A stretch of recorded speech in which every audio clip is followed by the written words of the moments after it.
জনগণ তারপরে সরকারকে মানতে চাইবে না, একটা ভিন্ন ধরনের পরিবেশ হয়ে যাবে। সেই জন্য আমরা অনুরোধ করবো, সময় আছে।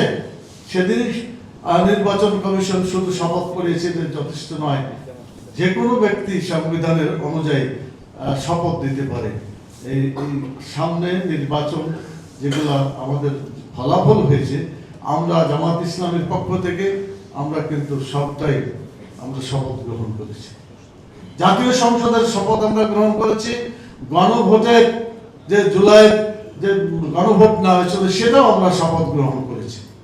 কিন্তু যারা গ্রহণ করে নাই তারাকে আমরা অনুরোধ করব, সময় এখনো আছে, মেহরবানি করে এই শপথটা নিয়ে জনগণের কল্যাণে আসুন আমরা সবাই মিলে আমাদের প্রচেষ্টাকে নিয়োগ করি।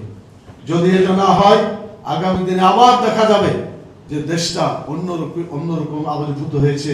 আমাদের আমির জামাত বলেছেন, যদি সঠিক পথে সরকার না চলে, যদি সত্যিকার ভাবে জনগণের ইচ্ছা মতো তাদের ইনসাফ এবং অধিকার বাস্তবায়িত না হয়, তাহলে আমাদেরকে 3 ধরনের প্রচেষ্টায় অব্যাহত রাখতে হবে।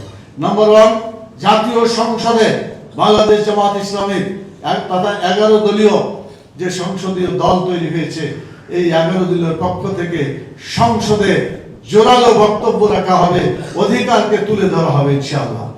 2 নম্বর যেটা দরকার সেটা হলো, জনগণ তার অধিকার বঞ্চিত হলে আবার মাঠে সক্রিয় হবে দেশের জনগণ। যেভাবে অতীতে আমরা দেখেছি, সেই রকম দৃশ্য যাতে আর না হয়, এটা অল্পতেই যাতে সমাধান হয়ে যায়, সেজন্য আমরা দৃষ্টি আকর্ষণ করছি। আর 3 নম্বর আমাদের সামনে যে পথটা আছে সেটা হলো আদালতের মাধ্যমে যে সমস্ত অন্যায় করা হয়েছে, যা অন্যায় হচ্ছে, আমি মনে করি গণভিত্তিক গণভোটটা না মানাটা এটাও আদালতে যে সমাধান হতে পারে। এই কারণে দেশের আদালত জনগণের কল্যাণের জন্য আছে, তারা অন্য কোনো কল্যাণের জন্য এখানে নিয়োজিত নয়। সেজন্য একদিকে আদালতে, অন্যদিকে রাস্তায়, আর অন্যদিকে জাতীয় সংসদের মাধ্যমে আমরা জনগণের দাবিকে বাস্তবায়ন করার জন্য এগিয়ে যাব ইনশাআল্লাহ।